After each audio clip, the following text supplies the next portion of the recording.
खर भाषेत आपणाला आपले विचार मांडले ते शाहूराजी माने, तालुका प्रमुख बळीमामा सुरवसे, जगन पाटील, सर्व शिवसेना पक्षावर व काँग्रेस पक्षावर, लहुजी सेना पक्षावर, रयत क्रांती पक्षावर प्रेम करणारे उपस्थित तुम्ही सर्व जनसमुदाय, मी पहिल्यांदा तुमच्या सगळ्यांच्या पुढे नतमस्तक होतो आणि कळकळीची विनंती करतो. वेळ झालेला आहे, मी जास्त बोलणार नाही. एक गोष्ट प्रामुख्यानं सांगू इच्छितो.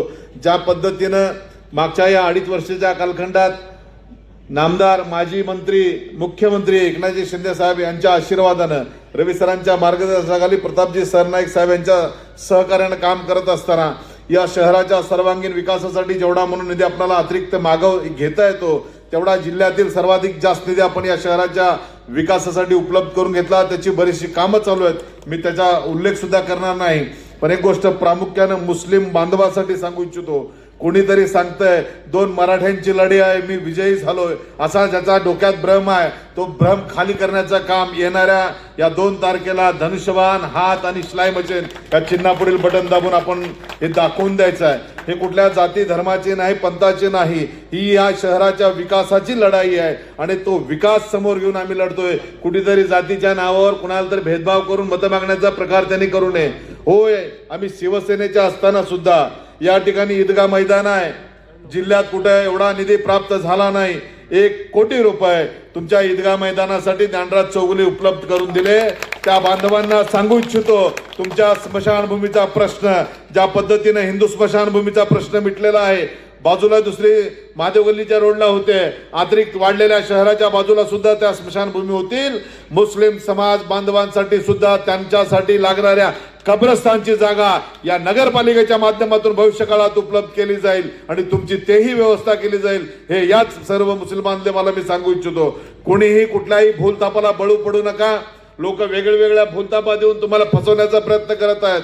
पण खात्रीपूर्वक सांगू इच्छितो, ज्यांच्या हातात सत्ता असते तीच माणसं दातवताना देऊ शकतात आणि दातृत्व असलेला या जिल्ह्याचा पालकमंत्री या ठिकाणी उपस्थित असताना निधीच्या बाबतीत उमरगा शहरवाशांनी विचार करण्याची गरजच भासणार नाही. आणि त्याही पुढचं पाऊल म्हणून सांगतो, या राज्याचे खऱ्या अर्थाने उपमुख्यमंत्री जरी असले तर नगर विकास खातं हे एकनाथजी शिंदे साहेबांकडे असल्या कारणानं मी खात्रीपूर्वक सांगतो, जिल्ह्यातला सर्वाधिक जास्त निधी या उमरगा शहराच्या विकासासाठी आपण आणू.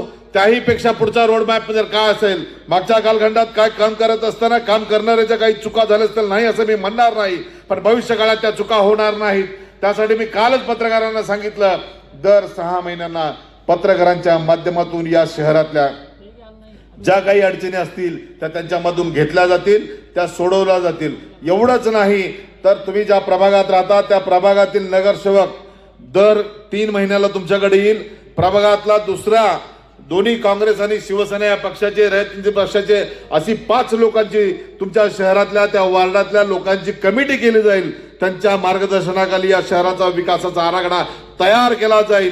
कुठल्याही लोकांनी बाकीचा न विचार करता येणाऱ्या 2 तारखेला आपण धनुष्यबाण नगराध्यक्ष पदाचे उमेदवार आहेत, त्यांना एक मतदान सगळ्यांनी करायचं आहे. त्याचबरोबर प्रत्येक वार्डात जिथं हात दिसेल तिथं हात, जिथं धनुष्यबाण दिसेल तिथं धनुष्यबाण आणि 2 नंबर प्रभागामध्ये एक शिलाई मशीन अल आहे, त्या शिलाई मशीन पडेल बटन दाबून आपण या आमच्या सर्व उमेदवाराला निवडून द्याल. त्याबद्दल माझ्या मनात कुठलीही शंका नाहीये आणि खात्री एवढी आहे, निवडून आल्यानंतर तुम्ही ज्या ज्या गोष्टी तुमच्या डोक्यात संकल्पना असतील त्या पूर्ण करण्यासाठी आम्ही वचनबद्ध आहोत. एवढंच वचन मी या ठिकाणी मी देतो. आम्ही माझे नेते एकनाथजी शिंदे साहेबांनी सांगितलंय, टीका करणे हा आमचा धंदा नाही, विकासातून उत्तर देणं हे आमचं काम आहे.